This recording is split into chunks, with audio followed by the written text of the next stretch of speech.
Esta es la predicación del domingo 18 de febrero de 2024 de la Iglesia Cristiana Cristo Viene de Algeciras.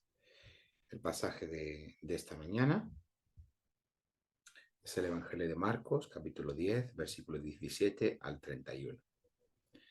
La semana pasada nuestra predicación, siguiendo el texto de Marcos, era respuesta a una pregunta. ¿Quién es Jesús? En esta mañana, el texto marcano nos ofrece otra pregunta. ¿Qué haré para heredar la vida eterna? Es la pregunta de un joven a Jesús, en el versículo 17 de este capítulo 10. Pero para entender bien esta pregunta, necesitamos primero aclarar algunas cosas. La concepción que tiene la Biblia del futuro no es solo espacial, hoy estamos aquí y mañana iremos al cielo, sino que es básicamente temporal, la edad presente y la edad venidera. A la edad presente corresponde también una dimensión espacial, la creación, en su estado actual, gobernada por el mal, el pecado y la muerte. Mientras que a la edad futura corresponde otra dimensión espacial, los nuevos cielos y la nueva tierra, donde gobierna el reinado de Dios sin los males presentes. Esta nueva realidad está caracterizada por una vida plena o una vida eterna, que es como realmente se traduce esta expresión. Esta distinción entre la era presente y la porvenir la encontramos en el versículo 30 de este capítulo 10, y que dice lo siguiente: y no reciba en este mundo 100 veces más en casas, hermanos, madres, hijos y tierras, aunque todo ello sea con persecuciones, y en el mundo venidero la vida eterna. O dicho en otra versión, recibirá 100 veces más ahora en este tiempo, casas, hermanos, hermanas, madres, hijos y terrenos, aunque con persecuciones, y en la edad venidera la vida eterna. Como vemos, las versiones juegan con la dimensión espacial, este mundo y el venidero, y la dimensión temporal, este tiempo, esta edad y la edad venidera. Pero en cualquier caso, ambos van unidos, ya que en la edad venidera tendremos un mundo nuevo. La vida eterna, por tanto, es la propia de esta edad venidera del mundo nuevo. Así que la pregunta, ¿qué haré para heredar la vida eterna?, no es la pregunta acerca de cómo iremos al cielo tras la muerte, sino cómo participaremos de ese mundo nuevo que Dios trae bajo su reinado. Esta pregunta la podríamos reformular de la siguiente manera. ¿Qué es lo importante para participar de esta vida eterna en el mundo nuevo de Dios? Para comprender la respuesta de Jesús, necesitamos entender los patrones culturales que son propios de este contexto social. La sociedad judía era una sociedad culturalmente híbrida. Por un lado tenemos los patrones propiamente judíos y por otro lado los patrones grecorromanos. Por hacerlo lo más sencillo posible. Si hiciéramos la pregunta sobre qué es lo importante a un judío de aquel momento, del tiempo de Jesús, su respuesta sería cumplir la ley. Pero si hiciéramos la misma pregunta a un romano, la respuesta sería lo más importante es el honor. Pues bien, ambas líneas culturales convergen aquí en este pasaje, no solo en este pasaje, pero bueno, estamos analizando ahora en concreto en esta mañana este. La respuesta inicial de Jesús es la respuesta de cualquier rabino judío. Cumple los mandamientos de la ley. Siglo XIX. No porque el cumplimiento de la ley en sí misma suponga algún mérito que te garantice la vida eterna, que esa ha sido la perspectiva cristiana errónea que muchas veces ha malinterpretado la comprensión judía de la ley, sino porque, como pensaban muchos fariseos, si el pueblo de Dios cumplía fielmente la ley, Dios traería su reinado antes. El cumplimiento de la ley era no el ser escrupuloso o ser ritualista o ser legalista, sino que era el intento de acelerar el reinado de Dios.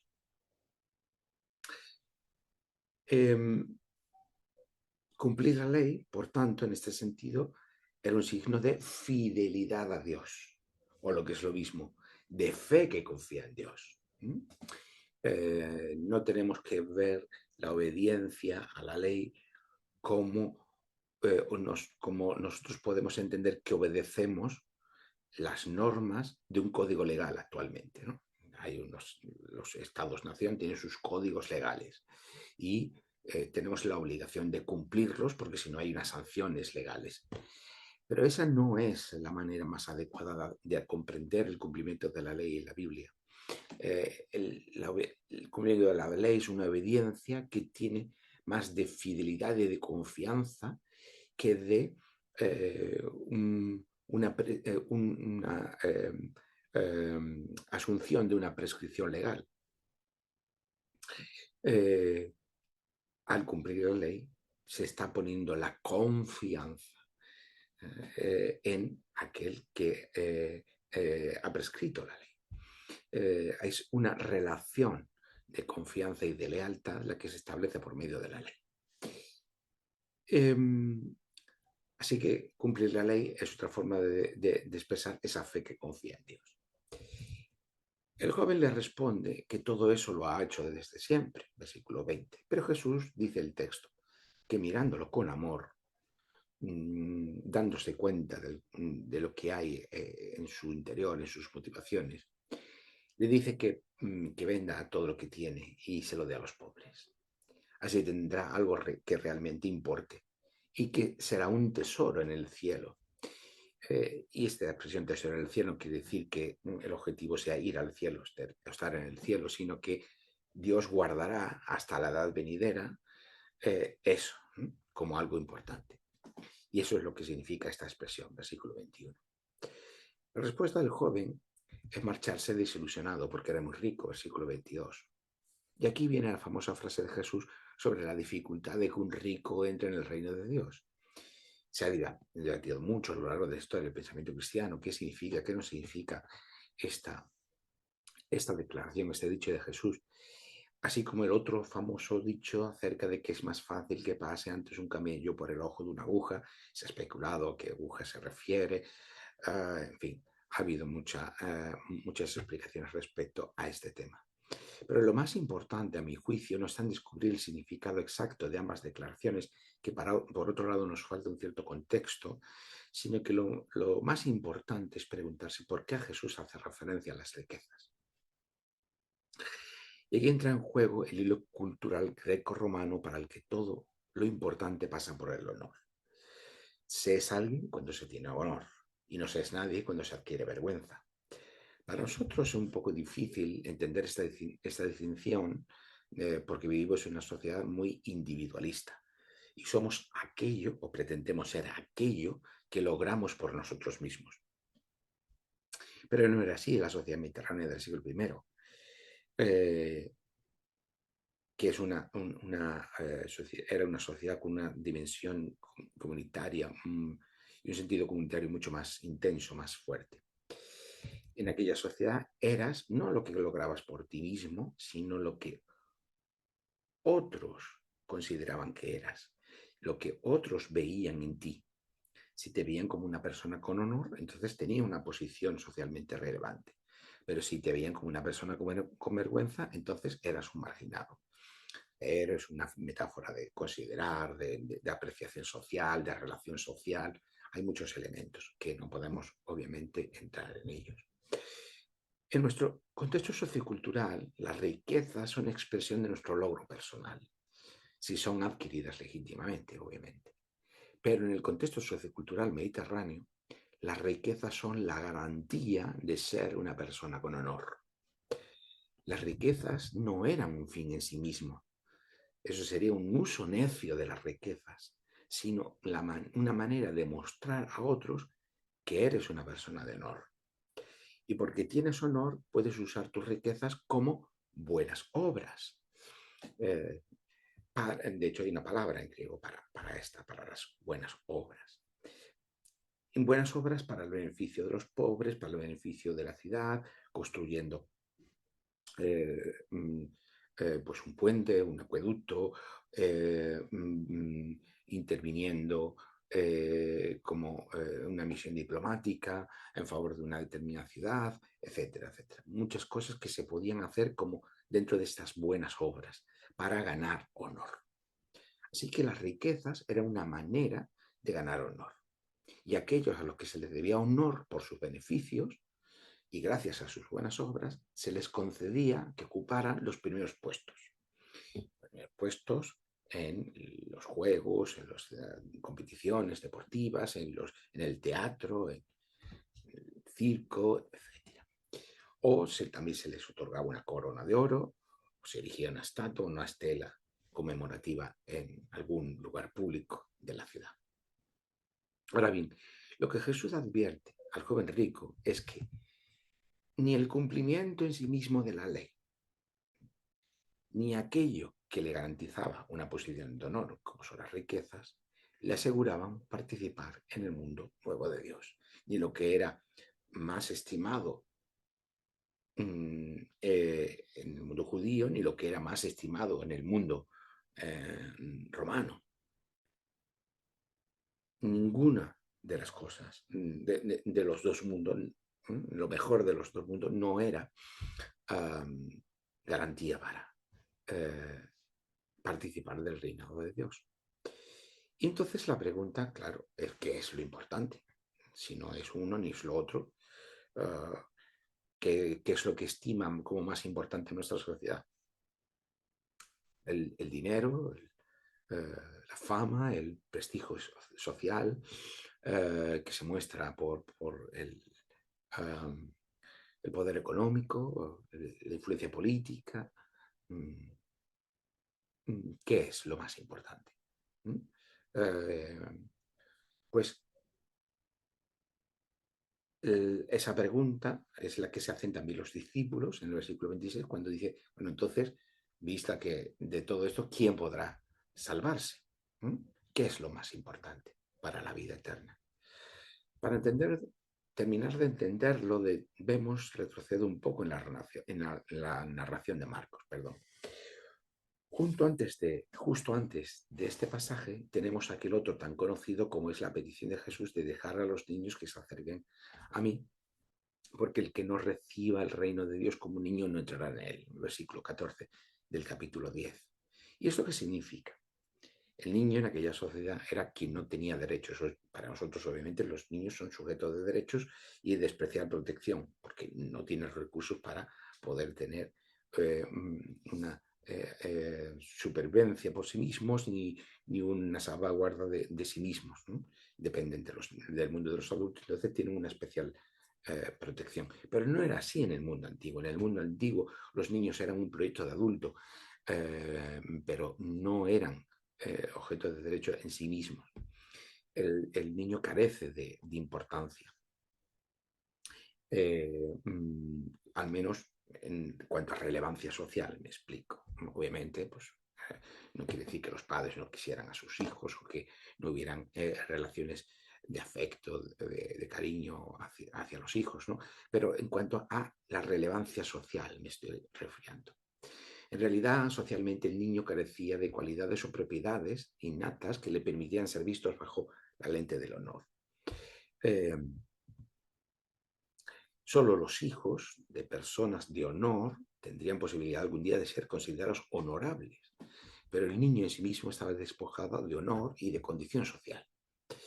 Y aquí está la clave, que une por contraposición al niño y al joven rico. El niño no tiene nada, el joven rico lo tiene todo. El niño no tiene honor en sí mismo, el joven rico es una persona honorable. ¿Qué dice entonces Jesús? Que para entrar en el reino de Dios no hay méritos ni condiciones que nos habiliten o que nos cualifiquen, como lo hacía la lógica del honor, y que podamos atesorar como riquezas. Por eso, para los hombres es imposible, pero para Dios todas las cosas son posibles. Versículo 27. La prioridad no está en lo que hacemos, ya sea cumplir la ley, ni en lo que poseamos, en forma de beneficios y buenas obras, que nos aseguren una posición de honor en el reino de Dios, sino que es precisamente la ausencia de méritos, buenas obras o beneficios los que nos aseguran entrar al reino de Dios. En esto los reformadores protestantes tuvieron toda la razón, cuando enfatizaron la gracia y la misericordia de Dios y negaron cualquier lógica del honor, del mérito o de la posesión. Y en su lugar enfatizaron la fe como confianza, como lo más importante. ¿Por qué la fe que confía y la fe que es fidelidad? Porque la fe, como confianza y como fidelidad, es el propósito último de la ley. Cumplir la ley expresaba la confianza y la lealtad a Dios, que había actuado con gracia y misericordia liberando a su pueblo de la esclavitud. No era una cuestión de mérito, sino de fe fiel o de ser fiel y de fe confiada en Dios. Pero para ello, obviamente, ya que nosotros no somos el objeto de la fe, necesitamos poner a Dios en primer lugar. Ninguna otra lealtad, ninguna otra fidelidad, ninguna otra confianza pueden eclipsar o socavar la fe en Dios. Y es por eso que Jesús lo primero que le dice al joven es que bueno solo hay uno, Dios, versículo 18. Es decir, el foco tiene que estar puesto en Él, en Dios, y no en nosotros. En segundo lugar, la fe implicaba desposesión. Las riquezas representan posesión. La fe, por contraposición, implica desposesión. Implica renunciar a aquellas buenas obras, fruto de las riquezas, que cualificaban a alguien con honor. La fe implica apertura a recibir las riquezas de Dios, que no son otras que su gracia y su misericordia. Por eso, lo importante no es la riqueza o la pobreza en sí mismas. La pobreza funcionó en la cultura medieval como un marcador de honor y de mérito, mientras que la riqueza funcionó en el Antiguo Testamento como un marcador de la bendición de Dios. No es la riqueza o la pobreza contraposición de la riqueza o viceversa, lo bueno o lo malo. No es la riqueza o la pobreza lo importante, sino la desposesión que implica la fe. La fe nos presenta delante de Dios como desnudos. La fe nos presenta a la entrada del reino de Dios, si lo queremos expresar de esta forma, sin méritos, sin cualificaciones, sin que nos otorguen ningún tipo de credencial ni de privilegio. Por eso Jesús le dice al joven que después de vender todo, tome su cruz y le siga. El seguimiento es otra manera de expresar la confianza. Por lo tanto, seguirle a él es confiar en Jesús. Como ya hemos visto a lo largo de todo el Evangelio de Marcos, que ya hemos visto en nuestros primeros 10 capítulos, la incredulidad es el obstáculo para entrar al reino de Dios, para participar en él. Es lo que hemos visto hace una semana o 2 semanas del Evangelio de Marcos, cuando el texto dice que allí en su pueblo, Nazaret, los suyos no reciben a Jesús, y dice el texto que Jesús se asombraba de la incredulidad de ellos y dice, y allí no pudo hacer ningún milagro. Es decir, allí donde hay incredulidad, nos inhabilita para participar del reinado de Dios. Por todo ello, la lógica del honor es invertida en el reinado de Dios. Los que tenían honor eran los primeros, ¿acordáis? Los que hacen buenas obras en favor de la ciudad, de la sociedad, reciben honor colocándolo en los primeros lugares, en las celebraciones públicas. Y los que tenían vergüenza, los que socialmente estaban marginados, estaban los últimos. Así eran los juegos deportivos, las grandes celebraciones del mundo romano, pero, dice el texto, dice Jesús, en el reino de Dios será completamente lo contrario. Los primeros serán los últimos y los últimos serán los primeros. Porque la lógica del honor, la lógica de la posesión, la lógica del logro queda invertida. Por eso el apóstol Pablo podía decir que, aunque él tuviera motivos para confiar en sus méritos humanos, que le cualificaban honrosamente como fiel judío, todas aquellas cosas las había llegado a considerar como pérdida. ¿Por qué? Por amor a Jesús, Mesías y Señor. Porque lo verdaderamente importante es llegar a conocer, y ser fiel a Él. Versículos 4 y 8 del capítulo 3 de la carta de Pablo a los filipenses. Por tanto, no es la fidelidad a la ley lo importante, ahora que ha venido el Mesías, sino la justicia o la fidelidad de Dios a través del Mesías, y que se recibe por medio de la fe. Versículo 9 del capítulo 3 de Filipenses. O dicho de otra manera, la fidelidad a la ley pasa después del Mesías por la fidelidad al propio Mesías. Porque el Mesías está cumpliendo la ley. Por lo tanto, ya la ley no es el punto de referencia, sino el punto de referencia es el Mesías.